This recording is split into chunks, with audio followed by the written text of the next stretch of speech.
It's going to be a frantic Friday. We're all over the place. A record, I think it's a little like DiMaggio's 56-game hitting streak.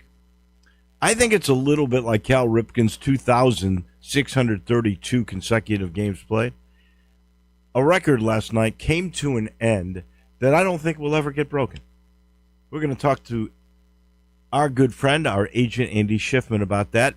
But LeBron James had a record that I don't think will ever get broken. A streak of games with at least 10 points, double digits. It went almost 19 years. It started January 6th of 2007, 1,297 games later. First of all, how many guys can play almost 19 years? He's the longest playing guy ever. He just beat Vince Carter when he came back this year. So I don't think that record will ever get broken. We'll chat with our friend Andy Schiffman about that. The AutoZone Libertyville High School football game is going to be next weekend. They start practicing this week. Hope it warms up for them. But in our second to last appearance for the year, our good friend and coach, Glenn Rogers Jr., will join us. We'll talk high school football. There was apparently last week an unbelievable performance by a running back from Baylor, and they won the large private state championship last week, and we got plenty to talk about with him. And now the search is one less guy in the running for the Memphis football head coaching position, because it looks like Buster Faulkner, who I thought had a really good shot at this, the Georgia Tech offensive coordinator, apparently is going to go with John Sumrall to be his OC, not a head coach, his OC at Florida. So what happens? Will we have a decision today or tomorrow? Who's going to get this gig? It looks like to me it is down to the DC at LSU. That's Blake Baker, but I've got the feeling he's going to LSU. He's Tulane. He is a Tulane alum. He's right there in the state.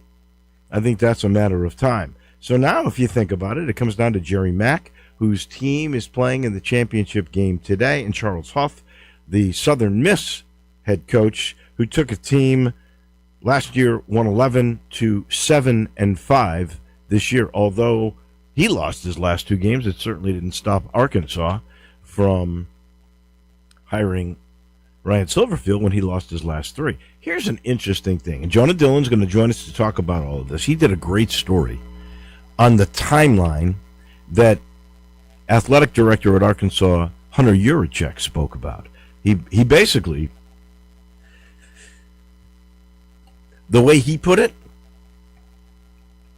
he basically was saying that he was the only guy and he'd been talking to him for a long time. And the way he spelled out the timeline, the Alex Golish flirtation never occurred, or a turn down. And he was talking to him like the day of the Navy game on Thanksgiving, which would say, how much concentration did Ryan Silverfield have on that Navy game, especially in the second half? I don't believe any of that stuff. I think that is all press conference rhetoric, baloney. I do think there was an Alex Golish flirtation.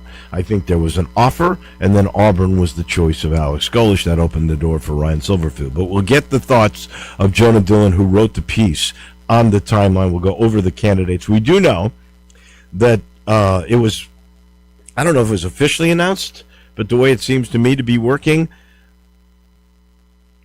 Tim Cramsey, which I would have taken with me because he's really calling the offensive plays. He's going to Arkansas. Larry Smith, the wide receiver, did a good job. That coach, he's going to Arkansas. Chris White, who is the special teams coach, he's going to Arkansas. I don't know who's coaching the offense for the Tigers. And then Jordan Hankins is the one guy not going. He is apparently out of a job. I think Arkansas has found somebody else to be their DC. All right. On the year, we only have a couple. We're going to go through the NFL season. We only got a few more weeks then. Well, we got plenty of time, really. We got 4 more regular season weeks in the NFL and playoffs and things of that nature. But I'm 28-27 over the year. Landon is 25-30. I've added the Duke, Virginia game because I forgot to put that originally down. So we're going to make picks. We're going to do it on 1, 2, 3, 4, 5, 6, 7, 8 games. You have a chance now to really catch me. We're doing championship games. I didn't do the MAC. That's the only one I didn't do. We'll start with tonight. Kennesaw State, Jackson State. The Kennesaw State team is a 2.5-point favorite in that game. I like Kennesaw State. Jerry Mack's going to get that win, and then maybe he becomes the Memphis coach. Give me Kennesaw State. Yeah, I'm right there with you. The whole story with them being that one-win team last year, turning around, getting the winning season, making it to this conference championship game. I like everything about the Owls here, so I'm with Kennesaw State as well. JMU, big favorite at home against Troy. Troy wasn't even supposed to be in this game. Southern Miss was. They lost their last 2 to bounce them out of the playoffs. Troy is a team Memphis beat. At one time, it was the only over 500 team that Memphis had beaten. I don't think they're going to beat JMU, but I don't think they're going to lose by 23.5. I think that's a little outrageous. I'm going to go with Troy to cover. JMU wins. Well, this is going to be our first disagreement. I'm going with JMU. This JMU team is really good. They're fighting for a playoff berth here, and Alonzo Barnett is such a great dual threat QB for JMU. In Troy this year, they had that, kind of showing against Clemson. That was kind of their big hoorah. But if you look at their season, they win barely against really bad teams. So they're just not that good of a team. I expect JMU to cover all that. Well, it depends. Their quarterback keeps getting hurt, like he did in the Memphis game. Yeah. All right. UNLV at Boise. The last time UNLV beat Boise was the 60s. It's not going to happen again today. Or when that game takes place. Boise is going to win and cover. I think they win by 7-10, and the line is 5.5. So give me the blue field guys. All right. Well, hopefully I gain some ground here because I'm going with UNLV. I think that UNLV is a really good team. They've got a really strong quarterback in Calandria. He's a great dual threat guy as well, and he can make plays when he needs to. So I'm going to go with UNLV to win this game. North Texas has to go to Tulane because Tulane is the higher ranked team. And I think the wrong team is favored here. I don't understand how North Texas, who played nobody this year, nobody. When they did, they got beat by 4 touchdowns by USF. I don't understand how they're the favorite. Give me Tulane in a major way. I am, once again, going on the other side. Wow. I'm going North Texas here. I like Drew Mestamaker. I like this passing attack. And I feel like since USF, North Texas has figured out their passing offense, so I'm going to go with them to win this conference game and get into the playoffs. You are either going to be so far behind me, there's no chance. That's kind of my last hurrah here, We're going to be very neck and neck. I've got BYU and Texas Tech. That's a big line, 12.5. I believe in Texas Tech. Although, with Solani Sataki staying, that's a big plus for that team. But last I looked, the Texas Tech coach wasn't going anywhere. And last I looked, they beat the heck out of him in the regular season. I'd go Texas Tech all the way. Well, Texas Tech, regardless of what happens in this game, they're in the playoffs, so I don't think there's a lot of implications for them in this game. And I think that BYU is going to come out swinging. They're going to compete. They're going to make this game close. So, man, I'm on the other side again. Wow. I'm going BYU here. So, out of 1, 2, 3, 4, 5 games, we're different on 4.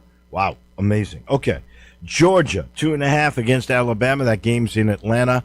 I think Georgia's better than Alabama. Just pure and simple. They're both, Alabama needs it to maybe to get in the playoffs. Georgia's definitely in the playoffs. They're playing for a bye. I think Georgia wins the game. Yeah, I'm with you. I think regardless of the record, regardless of what happens in the past, Georgia's looking for revenge against Alabama and in their home win streak. So I'm going Georgia here. Indiana, Ohio State. That game is on a neutral, but it's in Indianapolis, isn't it? I believe so. Which really kind of makes it a home game for a little bit for Indy, although those folks from Columbus are going to travel. Mm-hmm. A lot of the money's going on Indiana because they're saying, other than Texas, Ohio State really hasn't played that many good teams until Ohio State gets beaten. I know they got to give away 4.5. It was 5.5 at one time, so money's coming in on Indiana. I'm going to go Buckeyes, although I know a lot of people are going the other way. Well, I'm not one of those people. I'm also going to Ohio State. I feel like this. I really wanted to pick Indiana, and I do think they keep it close, but I feel like this Ohio State team is just too good. Julian Sand just doesn't make mistakes. He's got the best completion percentage in NCAA right now, so I feel like the Buckeyes just handle business here. And then finally, Duke and Virginia. Virginia handled them in the regular season. I don't see why they wouldn't handle them again. Here, Virginia has a chance, will probably be in the playoff because of their ranking. If they win the game, if Duke wins the game, nobody from the ACC will get into the playoffs, it appears to me. I think Virginia wins this game all the way, and it's only a 4.5 line. I think that line is too small. Yeah, I agree with you. Everything you said. I feel like Virginia is just the better team. Duke kind of just got into this conference championship game, and ACC's been unpredictable all year, but Virginia handles business. So we agree on the last three, and it turns out that 4 of the 8 we differ on, so there could be a big swing in the standings when we talk again on Monday. Those are our picks. They're brought to you by Southern Security. We're going to be at the new branch in Collierville Monday. That's a week from Monday, December the 15th. I can't wait to see all the new technology. Of course, you always get the newest technology, the best rates, the best service. If you're a member of the family, and that's what I call it, of Southern Security. So whether you're a small business owner, maybe you're a single mom, maybe you're buying your first house, let them be your trusted financial advisor. Let them be your partner, because for 75 years they've been serving the Mid-South. Best rates, as I say, service and technology. By the way, for the last 6 years, they've been voted the best credit union in the Mid-South. They're looking for 7. You can join so easily by going to southernsecurity.org, or you can call a team member and you talk to a real person at 452-7900. Southern Security. That's your home team credit union, federally insured by NCUA. We go down Ridgeway, not too far, all the way to Walnut Grove. And they kind of make a little left. And right at I-240 in Walnut Grove, that is where Glenn Rogers Jr., coach at Christian Brothers High School, joins us now. We talk high school football this year, next year, this week, next week, and next year for that matter. Anyway, I got to ask you, I guess the AutoZone Liberty Bowl All-Star Game is a week from this Saturday, which means they're going to have to practice at MUS and Christian Brothers in the freezing cold. Good morning. Are you part of that, by the way? Good morning. Good morning, Dave, to you and all our listeners on this Easy B Friday. Yes, I've been a part of the game, Dave, for 20-plus years, 22 years, matter of fact. Been like sitting on a committee of choosing the players. But I will be here at practice watching our guys at Christian Brothers. Unfortunately, I won't be at the game Saturday. There are other reasons for that, but I'm definitely looking forward to it, looking forward to seeing these young men, a lot of them playing their final high school football games, Dave, with their careers. All right, the state championships are over. There was not a winner from Memphis or really West Tennessee. There was no gold balls. What the heck happened? Because I thought there were some pretty good teams, including Southwind this year.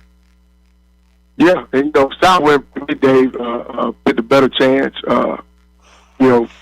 When the playoff season started, Kelvin Perkins is a kid that can make something out of nothing. And they lost last week up at Ravenwood, which I thought, Southwind had the best chance for our area to bring back a gold ball.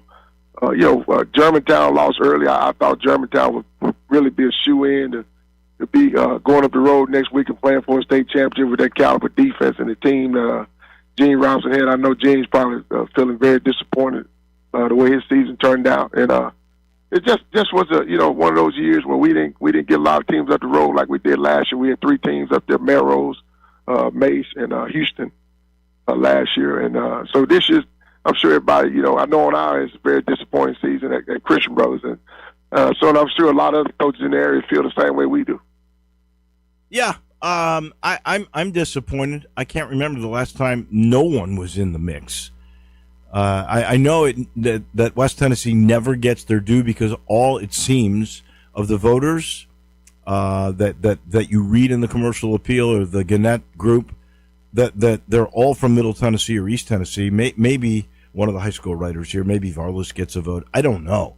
But there's never representation in those Super 25 polls at all, hardly. And it turns out this year they were right, which is kind of sad. What's the storylines you're most looking forward to next year? Well, one thing, David, and we didn't mention this. West Tennessee, we're at a very, very big time disadvantage when it comes to sports and resources in sports. When you go to a lot of these stadiums here in town, and I'm talking about a lot of the public school stadiums, some of the same stadiums, the same face, same look, almost when I played high school football. Locker rooms. Then you got the newer schools that came up, the South Winds and the Arlingtons and the municipalities. But we have to do something about the level of playing field. When you go to these Nashville schools, the facilities, the gymnasiums, the wrestling arenas. I mean, it's an unfair advantage. And our local government here and the school board. And I'm talking public school wise, and I'm a product of public school system. At Southside High School, class 87 graduate, proud graduate of Southside High School, and it's just a shame to see the disadvantage that we're at when it comes to sports in general.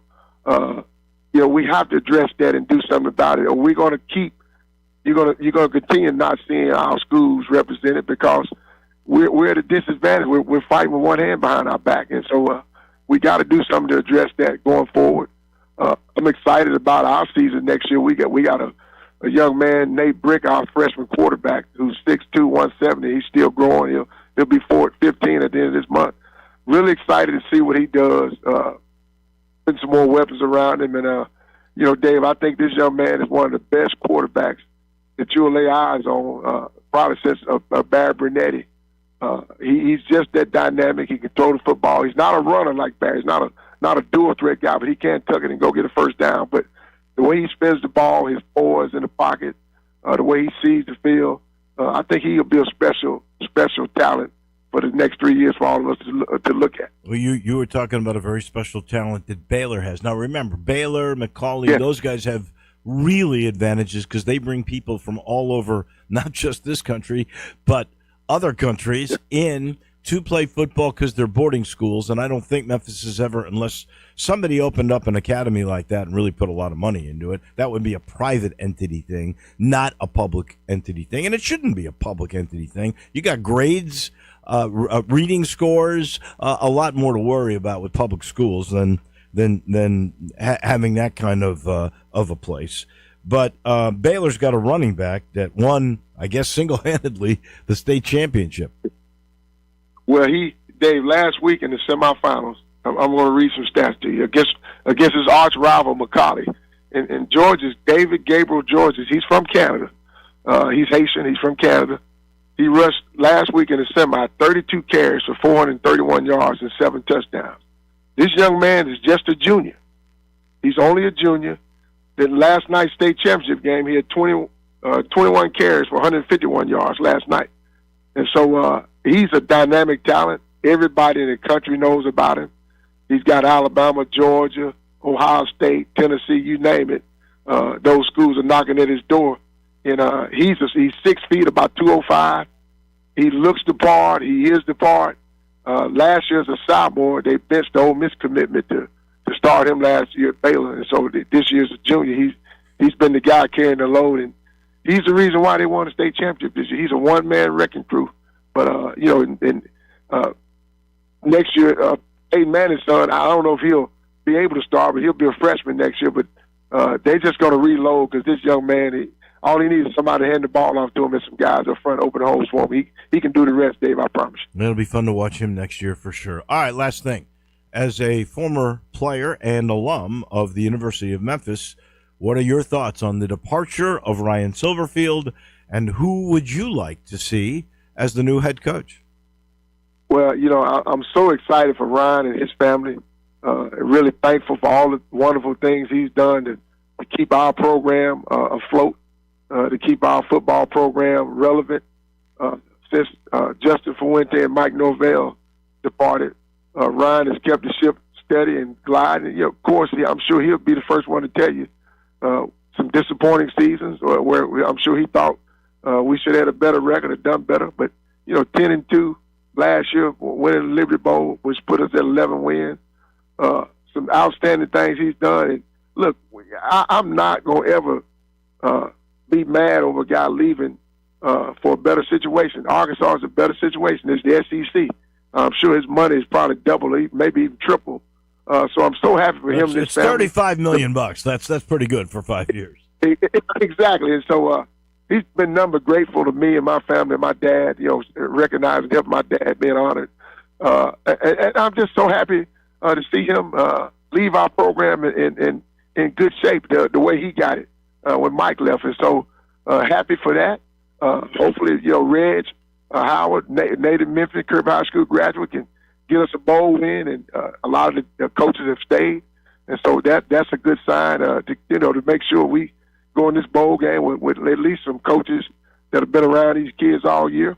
And it'll be interesting in who we get, Dave. This ain't just we don't look at it as Memphians. I'm proud of my university in this city. I don't think this is a stepping stone job, and certainly this job has got way more attractive now than it's ever been, and I'm sure you would agree with that.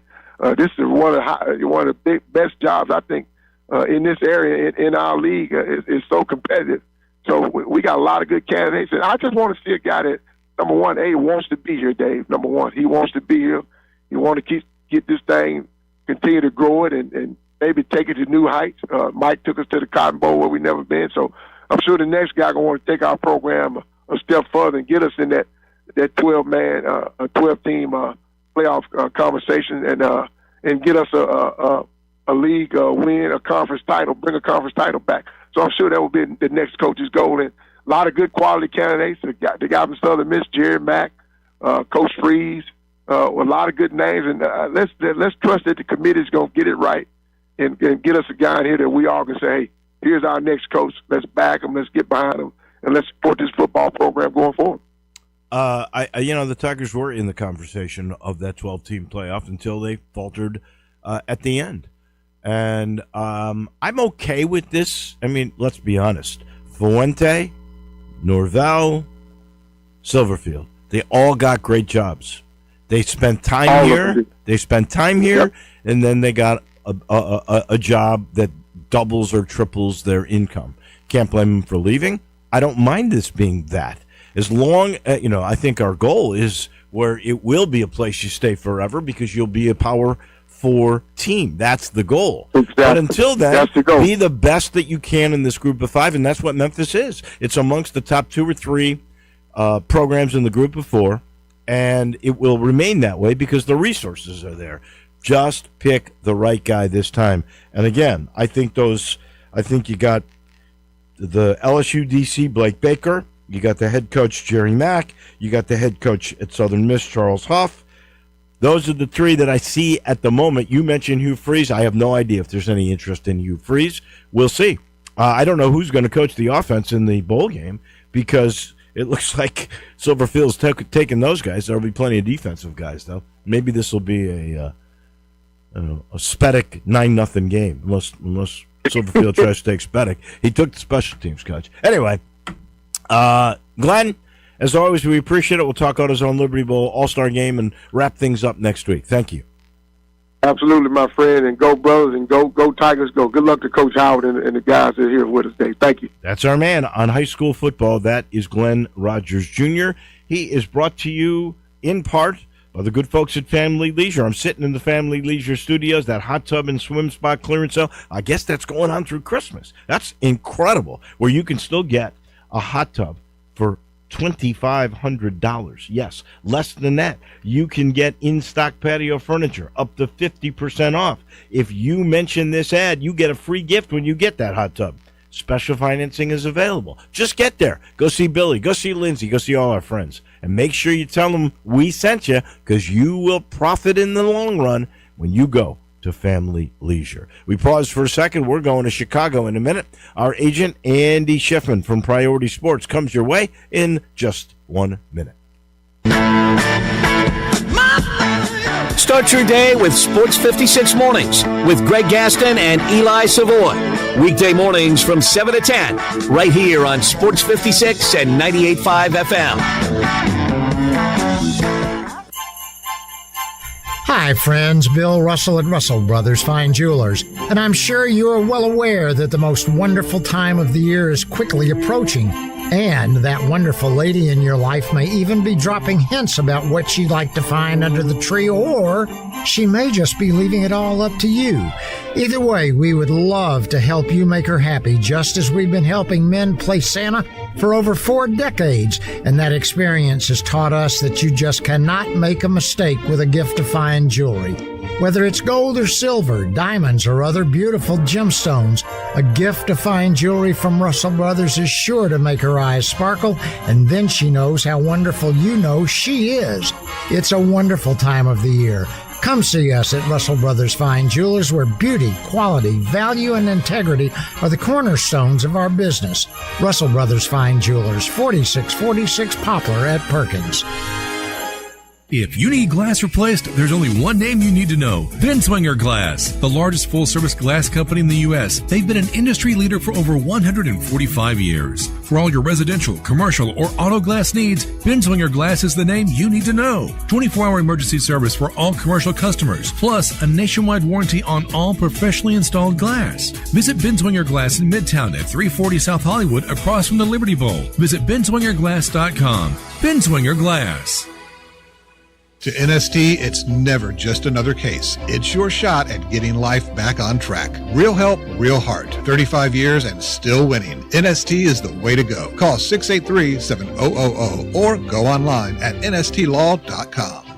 Tito's Handmade Vodka is America's favorite vodka for a reason. From the first legal distillery in Texas, Tito's is 6 times distilled till it's just right and naturally gluten-free, making it a high-quality spirit that mixes with just about everything. From the smoothest martinis to the best Bloody Marys, beyond the bottle, Tito's has gained a reputation for giving back, teaming up with nonprofits around the world to serve its communities and do good for dogs. Make your next cocktail with Tito's and learn more at Tito'sVodka.com. 40% alcohol by volume, namely 80 proof, crafted to be savored responsibly.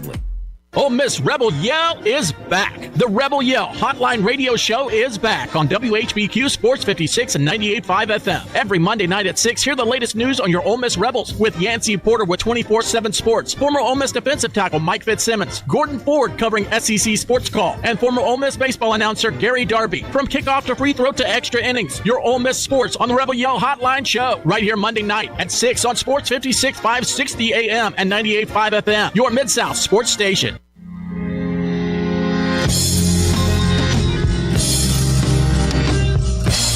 Now back to Wolo and Friends on Sports 56. Here once again is the voice of the Tigers, Dave Woloshin. Baby, take things over.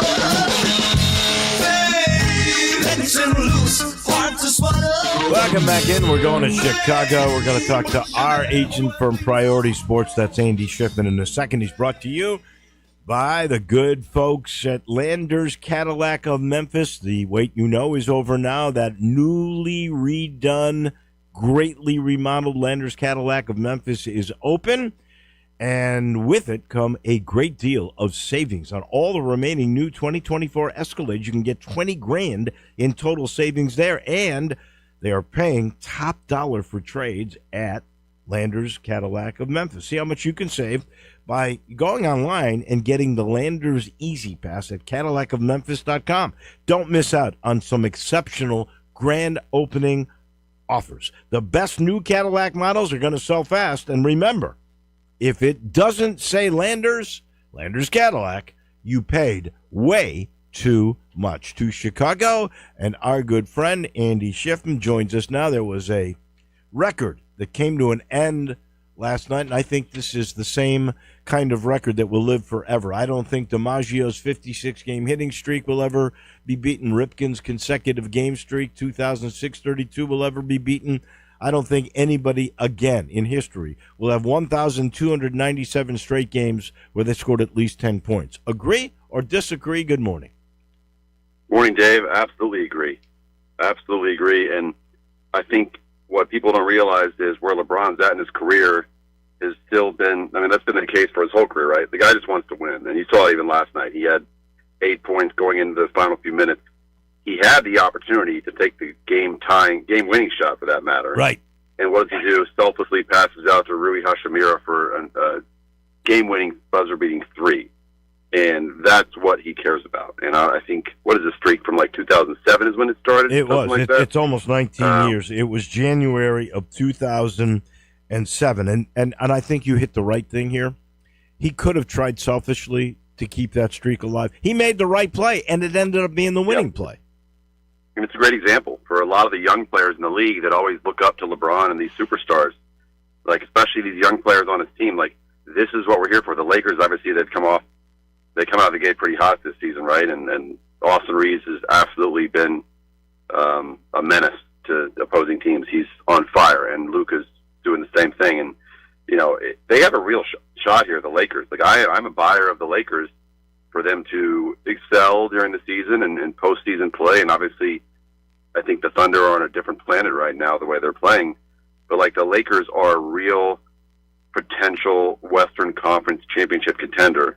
And that's what matters most to LeBron, especially with this being one of his final few years. We always talk about it the last few years, right? Is this his last year? Is next year? The guy could probably play for another 5 years if he wanted to.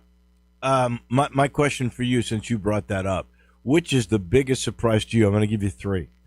You mentioned Oak City, the defending champions. They're 21-1. They're going to win 70 games, it looks like to me. Is that a bigger surprise than the Los Angeles Lakers start without LeBron for a lot of those games? What are they, 16-5 now? And the Spurs, even without Wembanyama and Castle, are 14-6. I didn't see that one coming. Which is the biggest thing that you think is a surprise? Look, those are all 3 great, surprising storylines. For me, it's the Thunder. I did not think they would come out this strong. I mean, they've only lost 1 game. They are so deep. They're so well-balanced. SGA is, I think he's reinforcing why he's going to be an MVP candidate every single year. And to me, it's hands down Shea's award again right now, no matter how well these other players around the league are playing. And you mentioned, obviously, the Lakers' hot start. Luka, I think, found some rejuvenation and a lot of motivation going into this year. And he, along with Austin Reeves and the way they're playing, I mean, you know, now you add in LeBron with as good as Luka is when he's healthy, which we've seen, and the start that Austin Reeves has had, like I mentioned. Are they surprising? Yes. But they're supposed to be that good when you have Luka and LeBron, right? And then you mentioned the Spurs. I love watching the Spurs. I was here in Chicago a few weeks ago when they came and played the Bulls, and the Bulls had the game won. This was when the Bulls were off to their hot start earlier in the season, and they've just completely taken a 180. And Wemby, the final 2 possessions, just called his own number, 1-4 flat, didn't call for any help, and won the game, hitting back-to-back threes. It's unbelievable to watch him. And to your point, even without him, they've sustained this winning record, beating a team like Denver in Denver. You know, they've lost a few here. I'm just looking at their recent games. They lost in Minnesota. They lost in Phoenix. They've beaten the Grizzlies a couple times. They just won in Orlando. They got a big one tonight in Cleveland, and Cleveland's a very fickle team for me. They're a bit up and down. They're 13-10. I think they should be better, but they've also had some injuries come up. So I think, look, I'm surprised the Thunder are as good as they are record-wise. I think from a substantive standpoint, in terms of being a team to compete for another championship and be repeat title holders, even from before the season, I thought they could do it. But 21-1 is unbelievable, Dave. Well, all right, Michael Jordan, one of Michael Jordan's Bulls teams, I think the record, is 73 wins? Is that right? 72 and 10. 72 and 10. But the Warriors, don't forget about the Warriors a few years ago. What were they, 73-9? I think they beat that record. I think they were 73-9. Yeah, I think that's right. At the height of the Curry, right. Draymond, Clay. Well, this is a pace that's like 78-4. What do you think? Crazy. What do you think the end record could be for these guys? But barring injury. Yeah, exactly. Right. It's always contingent on that. And like for me, I always try to extrapolate out and look at the schedule. Right. That doesn't matter for the Thunder. They're the best team in the NBA. I'm not looking at their schedule saying, all right, well, You know, they're going to play out San Antonio December 23rd. They're probably going to lose that one. Then they come back and play the Spurs the next day on Christmas, and that's going to be a tough one. And then you go into January, and you're talking about at Golden State, and then you got at Houston. Like, they should win all these games because they have, and they're that good enough to. So to your point, are they going to lose a few more games? Absolutely this season. And I don't even think that has to do with injuries. I think just the longevity of an NBA season. Shea, you maybe catch him on a bad night where he only puts up like 22, 23 points, and someone else on the other team gets hot. Now, again, some of these other teams, it's going to take a good team to beat them, and it will happen. But to your point, will it happen more than 5, 6, 7 more times this season? It may not. It very well may not. All those storylines we've talked about come from the Western Conference, which unfortunately is where the Grizzlies are. Ja's not coming back against the Clippers. I got to ask you about Chris Paul too. That's the craziest thing. Ja not playing tonight, but he's getting close. A quarter of the way through. I ask you, what do you think of what the Grizz have done? Their record's really not all that horrible, considering that they didn't have your guy Edey, who's come back and played like he's on a absolute tear. And, they haven't had Ja for that many games, to be honest with you. And all the Pippen and Jerome and everybody else. What do you think of where they are? What are they, 9-13? Yeah, they're in the 9th spot. Dave, I'm optimistic if I'm a Grizzlies fan. They've won 5 out of the last 7. To your point, Edey, obviously I'm biased, but it's unbelievable what he's doing. And it just goes to show you, we talked about this on our staff the other day, you always want to sit there, not you, but just in general, right, critics, nitpick players and what they can and can't do. And it's very easy to sit there and pick a player apart, unless you're a Wemby, to say, well, he can't do this, or he's too slow-footed, or how's he going to guard pick and rolls, or he can't shoot, this and that. And you sit there and watch him in college, and you try to apply that skill set to more spacing in the NBA, quicker pace, just guarding more athletic players, and you try to imagine what that looks like, especially taking Zach Edey's case a couple of years ago when he was finishing up Purdue, and there were so many naysayers about, he's slow-footed, he's going to get in foul trouble, he's not going to be able to guard on the perimeter, you have to play drop coverage with him, he's not going to be able to give you more than, 16 to 20 minutes a night, all these negative characteristics, and look what he's doing. And it just goes to show you, I firmly believe, because I also represent Ryan Kalkbrenner, who I heard the same things from, same critiques from at Creighton for 4 years, big man out of Creighton, who was a second-round pick of Charlotte, and he's, I think, leading the league in field goal percentage, or he absolutely was earlier in the season as a rookie. There's always a spot, I believe, for let's say, an average speed, average-footed big man, and I say big man like 7-footer, right? I don't care if you can't shoot. I think if you're that size, you're going to change and impact the game. You're going to be a force down low, both on offense and on defense. And I've seen it with both these guys I'm mentioning, but just around the league. The way these players, Luke Cornett, San Antonio, same thing. He had some huge moments lately with Wemby out. The way they change possessions defensively, they keep these guards, these driving guards, penetrating guards out of the paint. Even if they do get in the paint, those guys are scared to try and lay it up because they know it's going to get blocked. And so you can't quantify that. Altered shots is what we kind of always talk about, and that is invaluable for a higher level team. And that Edey, with his skill set and the way his game has grown, and the fact that he is a capable perimeter shooter, and I think he does pair well with the Grizzlies guards, and our guy Cam Spencer is also one of those guards I'm mentioning. I think they've really struck gold here, and theoretically, when Ja does come back, they should be that much better. But to your point, they have played very well in his absence. Now, they've also had a little bit of a light schedule since losing in Denver last week, Thanksgiving week. They played at New Orleans, at the Clippers, and at Sacramento, 3 of the bottom feeder teams in the NBA, and they have rightfully won those games. And then obviously they just went to San Antonio, and they did compete in that game Tuesday. I watched that game. They definitely competed. You mentioned Luke Cornett. You saw him, and they lost by 7. But you look ahead, right? You got the Clippers tonight at home. Portland, they should beat Portland on Sunday, although that's a good team. Utah, you should beat Utah at home. Then you go out west. You got Clippers on the road, also a winnable game because they're just in a fire sale mode trying to develop your young players, not trying to compete for the playoffs at this point. and then you got a real test, Minnesota on the road December 17th. So the winning could continue here in the short term for Memphis. They'll face the Clippers, who they beat with Chris Paul a couple of half a week ago. What do you think happened with Chris Paul and Tyrone Lue? How did that break down, and is he done? I think he is done. I think he came out and said that. I don't really see, even if there is another team out there that wants to make a move and try and sign him at a minimum for the rest of the season, like, I don't see Chris doing that.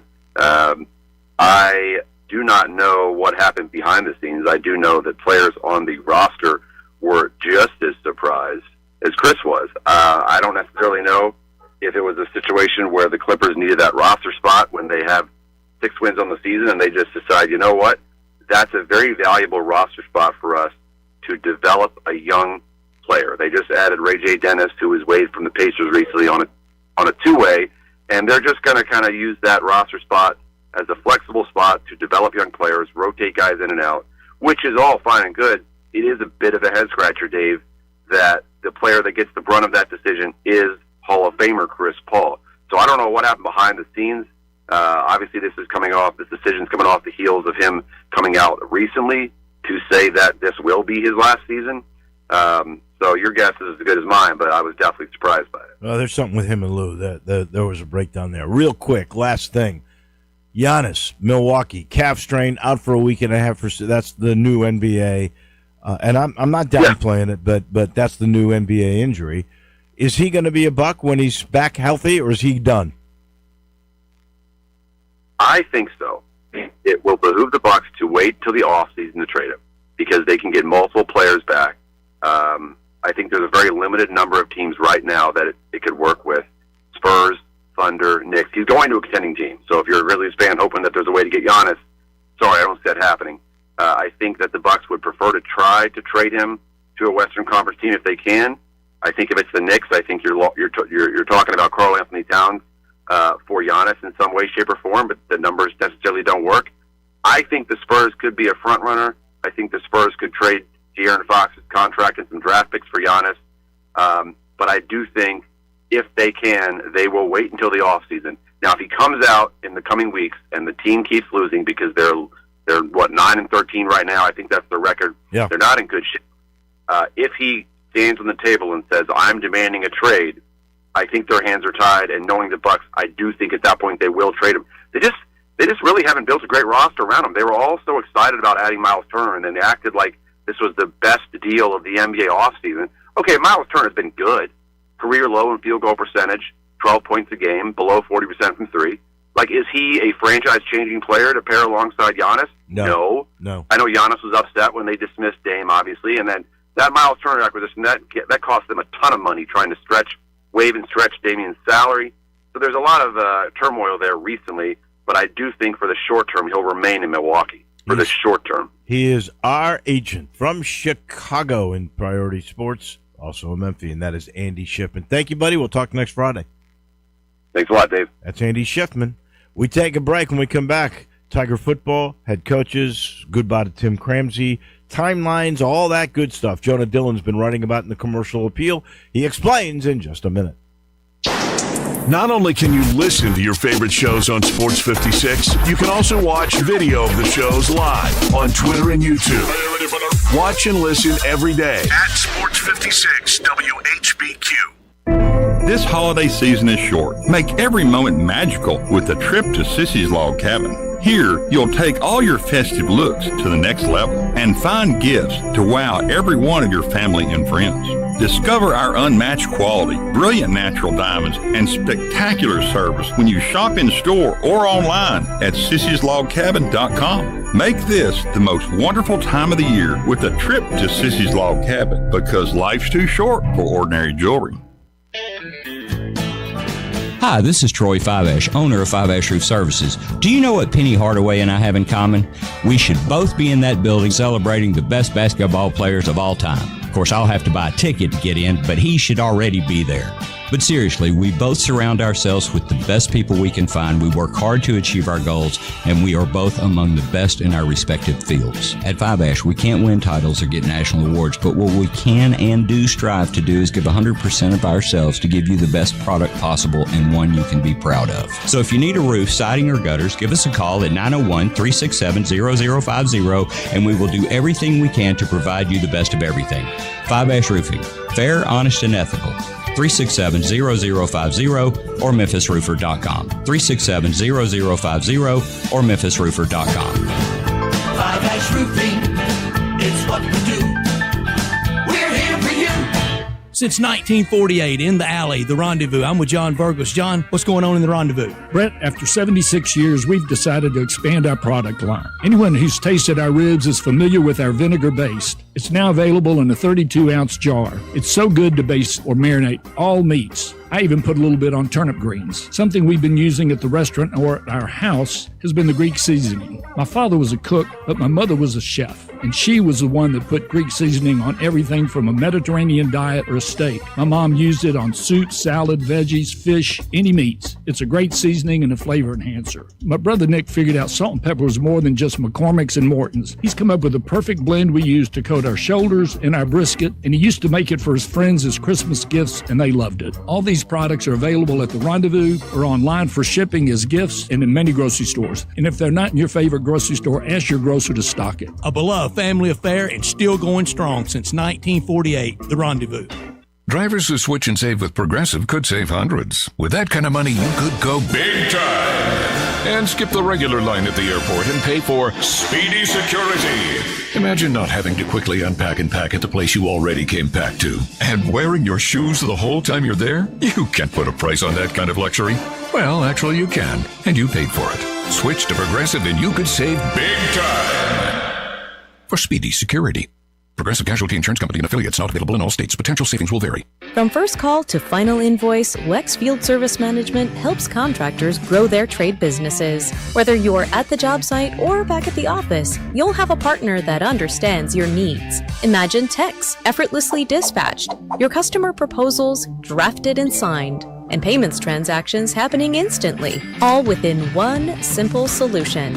Now every day can be your best day. Book a demo today at wexfsm.com. Paradiso Cinema Grill and IMAX offers moviegoers a truly immersive cinematic experience, a way to enjoy movies like never before. IMAX's cutting-edge technology will make you believe you are part of the action. Get tickets to the Mid-South's premier IMAX theater, Malco.com. Now back to Wolo and Friends on Sports 56. Here once again is the voice of the Tigers, Dave Woloshin. We head downtown. Jonah Dillon from the Commercial Appeal on Tiger Football joins us now. You've had a couple of really interesting stories in the last 24 hours. One you just wrote, goodbye to Tim Cramsey, the OC. I don't blame Ryan Silverfield for grabbing him unless he was going to be the head coach here. He calls all the plays. He's got the offense going, and I think the receiver coach, Larry Smith's gone. I think the special teams coach, Chris White's gone. The defensive coordinator, Jordan Hankins, is going to be staying here. Who's going to coach the offense in the ballgame, Jonah? Good morning. Yeah, that's a good question.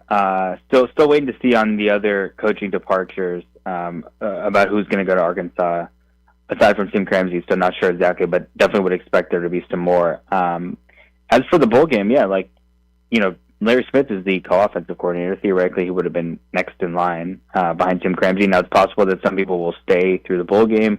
Still really early with those types of things, so we don't know. But, yeah, I'm interested to see who ends up calling the plays. Eventually, they're going to have to go down the line. They might get to you. You're up there watching from next to the coach's box, so I'm sure you have some ideas. Well, I have ideas, but I don't want to have any accountability. Is that fair? Exactly right. All right. You wrote another story that I found really interesting, and this was based on, I guess, a conversation with athletic director from Arkansas, Hunter Yurachek, where he said the only guy I ever really talked to was Ryan Silverfield, which means that whole thing with Alex Golesh never happened, which I have a hard time believing that. And Then the other was that Yurachek was even talking to Ryan a whole bunch that last week, including right before the Navy game, which would say, well, how much concentration on the Navy game did Ryan have? I'm not sure about that one either. Give me your thoughts after you wrote this story and talked to Yurachek what you think. Well, yeah, so to clarify, it was from the press conference yesterday. I was just watching along. Yurachek, and he did say he talked to a bunch of other coaches. It wasn't that he only talked to Ryan. He said that Ryan was the first coach that he talked to, and he said that happened back in October. And he said he was the first coach he talked to in October, the last coach I talked to in November. Obviously, the second part we know because obviously the last coach you talked to is going to be the one that you hire. Interesting in terms of, look, I'm not surprised that these conversations were going on throughout the season. That's how these things go. It's not like Silverfield was flying to Fayetteville, as far as I know, and interviewing. This was being done over Zoom and stuff like that. Coaches are talking to other ADs during the season. That's how these things are going because that's when you have to conduct your coaching search if you're an AD. Now, obviously, you're going to hear, and even yesterday at the press conference, they were talking about the calendar. You've heard it, obviously, with the Lane Kiffin stuff. Nobody's really happy with where it is right now. In terms of the last week, yeah, like obviously this was a serious thing. I think that, again, there was other candidates in the mix. Tony Yurachek even said that yesterday that he was kind of narrowing it down to 3 and then to 2. The Alex Golesh stuff, I think he was definitely in the mix for that job. And if Ryan Silverfield had been the number one candidate all along, then he would have just been hired on Friday after the game. So the fact that it was dragged out later suggests that there were other things that were going on. And obviously all these different coaching searches were connected, right? Because you see all these people leaving around the same time, especially from this conference, from the American to go to the SEC. So a lot of moving parts. You never really know the full story, even when ADs and coaches get up there and start saying things. But yeah, definitely a lot for Memphis fans to chew on. Are you surprised that what 4 of the American coaches are now in Power 4, 3 in the SEC, 1 in the Big 12? Morris was the first to go, and he's going to be at Oklahoma State. Golesh ended up at Auburn. We know where Ryan is, and of course Sumrall, who I think was going to take the Auburn job. He turned down the Auburn job when they were throwing Durkin, the DC, in as part of the deal. He didn't want any part of that deal, so he decided not to do that, and he took Florida. This is becoming quite the stepping stone league. Yeah, I mean, I'm not surprised given a couple things. Obviously, the amount of coaching openings this year, we always knew it would be crazy, and these jobs has to be filled by somebody, right? So they have to hire someone. And this conference has been pretty good in terms of developing talent, both players and coaches. And certainly those guys have a pretty good track record of success at various levels and would have been candidates regardless, even if there were less jobs open. So I don't think surprising. It'll be really interesting to see how all these openings are filled now, and if that continues, if we expect every couple of years people are leaving. It's interesting in the conference because last year you had a ton of openings almost entirely because of firing. Like at the bottom of the conference, everybody was firing their coach, and now you have the opposite. You have coaches leaving and then obviously need to be filled. We'll see how it shakes out with the conference next year. Yeah, I don't know how successful they've really been, though. Think about it. Norvell has not been a success yet. As much as I loved Justin Fuente, he was not a success. He's out of the game right now. Well, he's in the game with the College Football Playoff Committee as their analyst and spokesperson, I guess. But he wasn't a success. I'm trying to think of when's the last American coach that took a job that ended up being a Power 4. I'd say Willie Fritz. Willie Fritz has done a pretty good job at Houston. Yeah, I give you that. That's about it. But I think these ones, look, this will be really interesting to look back in a couple of years, especially at these four guys, and see where they are. Who do you think is the next Memphis coach? I don't know if it's happened yet, but it appears that the Tigers are going to lose out on Buster Faulkner. He's going to be an OC at Florida for Sumrall, which I was a little surprised at, but maybe he wasn't ready to be a head coach. You got Blake Baker, the DC at LSU. He's rumored to be going to Tulane. He's an alum there. Jerry Mack, of course, is from Memphis, Whitehaven, coached in the Tigers program for Larry Porter. And you got Charles Huff, who was coach at Marshall, turned them around, was coach at Southern Miss, and has turned them around from 111 to 7-5. Anybody else I'm not thinking about? I know Glenn Rogers Jr. said Hugh Freeze a little bit ago, Anybody I'm missing, and who do you think is going to end up getting the job and when? Well, I've learned not to speculate, and it changes every day in terms of who, is in the mix, who's not in the mix. A couple of days ago, I was told that Tyson Helton was in the mix, and then I was told the next day that he was not in the mix anymore. And so they are narrowing it down, obviously, as you would expect. Kind of the same way, these other searches, like, for example, Arkansas, they had a lot of time, so they start with a big range of candidates, and they narrow it down. Memphis obviously has less time because you want to get this all sorted as quickly as you can. You've seen some of these other, even USF lost their coach at the same time as Memphis and already made a hire with Brian Hartline. So I expect it to be wrapped up relatively soon. I think those people are in the mix. I'm not going to say 100% that it's one of those people because you never know how these things go. You never know how agents are making decisions and negotiations, and maybe there is other candidates in the mix. But certainly those are the names that I've heard as well. And I think it could happen soon. You have like today or tomorrow? I don't know. I mean, I think it happened today. Well, Look, let's some put of the it like people this. that you mentioned. If it happens tomorrow, don't you think it's going to be Mac? Because they're not talking to him today. He plays today. Yeah, look, you don't know. Maybe they're in conversations right now. I'm sure that they are. Obviously, if they're going to announce somebody as the coach, they're not going to do it while, ideally, it would. I mean, although that has happened before. I remember Scott Frost at UCF, like coming off the field and getting interviewed about a report during the game. So that has happened before. But in terms of planning, obviously you wouldn't want to do that. They've had enough time now. I do think it's interesting.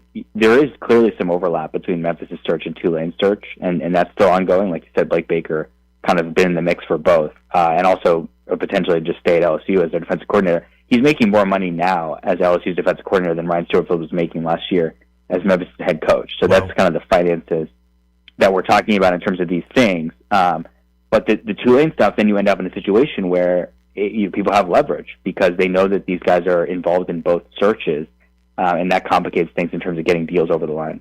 Last thing, we got 1 minute. Signing period, Reggie Howard stuck around, must be NIL money. They got 15 guys. They're all 3-stars. Only 2 or 3 flipped. A couple went to Arkansas. One went to Tulsa, which was surprising to me. What's your impression of how they were able to accomplish that? Yeah, they're actually up to 17 now. They just signed another one a couple minutes ago, actually. So I think there's a couple parts of it. One, like you said, there's NIL money involved. 2, Reggie Howard's been a good recruiter, and there's still a lot of people on the staff, including Jordan Hankins, who are recruiting. And you can sign and then go in the portal in January. So I don't think that in the past it was like if you signed, it was like, that's it. You're signed. It's over. I don't know that I would expect every single one of those people to necessarily be on the roster by the time we get to next season, because what's going to happen is the new coach is going to come in, they're going to meet with all the existing players and then all the signees.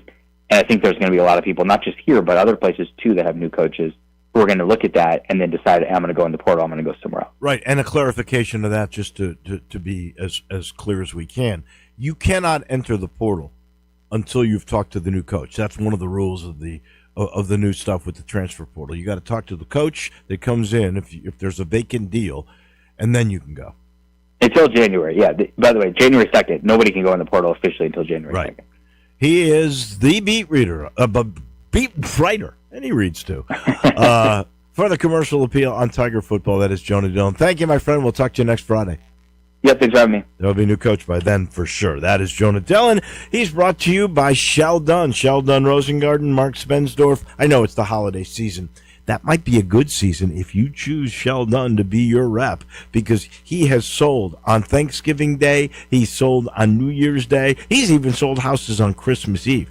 The real estate market just doesn't slow down for the holidays, and the inventory is being really good at the moment. The interest rates, they've gotten more stable. So, if you wait till spring, you get a lot more competition. The azaleas bloom, and so do the for sale signs. So, if you are in the market, you should be. The guy you talk to is the guy with the strategic marketing plan.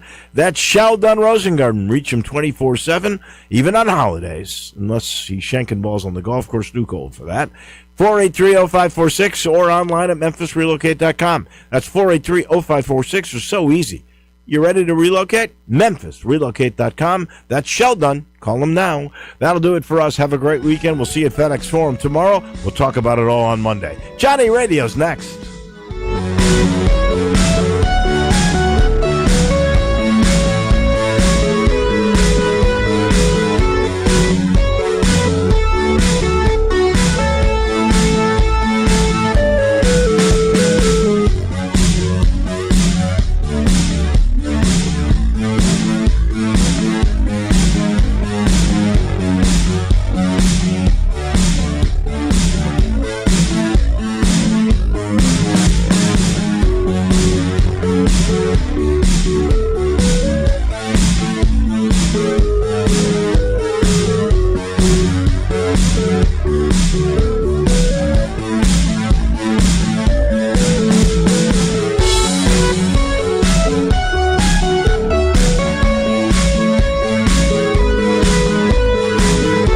Hey, everybody out there. Walker Taylor with Germantown and Collierville Commissary. Football season is upon us. Nothing better for your next tailgate party than a barbecue buffet spread provided by the Germantown or Collierville Commissary. Catering, self-serve or full, is a specialty of ours. No party too small, no party too large. You can check out our pricing and the items we feature at commissarybbq.com. Holidays will be upon us soon. At our Collierville location, we have a party room for 30 up to 100, perfect for family, business, or church functions. We also have a patio at the Collierville location, perfect in the fall for enjoying football and eating barbecue. Monday through Friday at the Collierville location, we also offer an all-you-can-eat buffet featuring barbecue pulled pork, ribs, fried chicken, and catfish. Each location also offers a $10.95 lunch special, a sandwich, a side, and a drink.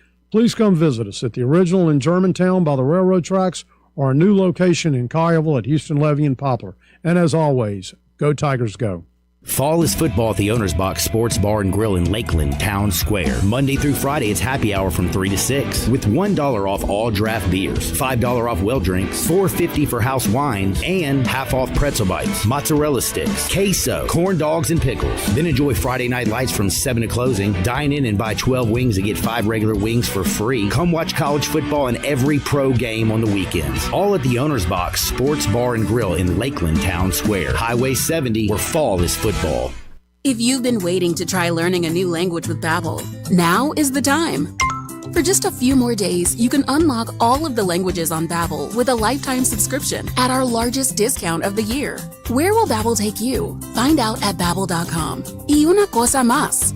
This is your last chance because our biggest sale of the year ends on December 7th. For just a few more days, you can get Babbel's lifetime access for less at Babbel.com. That's BABBEL.com. Whether you're gifting, decorating, or treating yourself, Lowe's December deal drops are here to help you save more all month long. Get up to 50% off select holiday decor. Plus, get up to 40% off select tools and accessories. Shop new December deal drops every week this month and get so much more out of your holidays. Lowe's, we help, you save. Selection varies by location while supplies last. Visit Frontier Western Store today for new shirts and boots. Frontier is your top Carhartt store in the Mid-South. There's thousands of in-stock shirts and jeans. They have the classic K87 pocket tee in every color they make, including new ones just released. Available small to 4X. Want new jeans? Frontier has you covered with super tough work denim by Carhartt. And you've got to check out their selection of Ariat jeans for men, women, and children. You'll love how easy it is to find the size and style you need. Have you seen Frontier's remodeled world-famous boot showroom? It continues to expand. New styles by Ariat just arrived, plus plenty of in-stock proven classics too. Whether you need work or dress boots, trust that Frontier's the place to come. See thousands of pairs of Ariat boots and thousands more by Dan Post, Corral, Durango, Rocky, Twisted X, and others. And Frontier's pricing is lower than online and chain stores, so you know just the local shop to visit. Frontier Western Store, 5880 Goodman Road in Olive Branch, and on the web at frontierwesternstore.com. Locally owned and operated since 1967. Air. We breathe it naturally. Simple, right? Not so fast. The air you breathe could be hazardous to your health. Don't guess. Be sure with a phone call to the Memphis Mold Inspector, the only licensed mold assessor in the Mid-South. Call the Memphis Mold Inspector to check the air quality inside your home and office. Protect babies, pets, new homes, old homes, employees, friends, loved ones, and you. Just call 901-292-7788 for clean air and peace of mind. 901-292-7788 for the Memphis Mold Inspector. We are Sports 56, WHBQ Memphis, and W253DF Memphis with Greg Gaston and Eli Savoy. Weekday mornings from 7 to 10. Welcome to